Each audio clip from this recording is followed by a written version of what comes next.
Middle races on the way. Iyan na, Proud Papa moving up in between runners. Yankee 3 down by the rail is Royal Rain, then followed by the rail by runner number 2, and that's Castle Cat next in line. Bukod Tangi running alongside 3A Fairy Star, while Savior is in behind them, passing the half mile pole.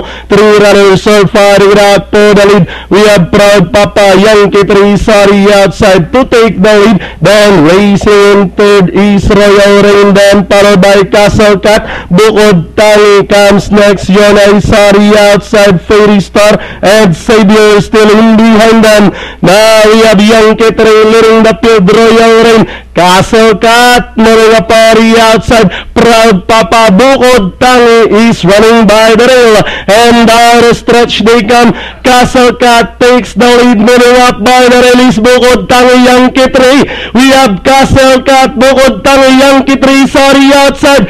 Castle Cat still leading the field. Bukod Tangi lifting in the road inside. It's Castle Cat, Bukod Tangi, and finally close. Castle Cat, Bukod Tangi, Yankee 3. Then comes number 3A, Fairy Star, Yona.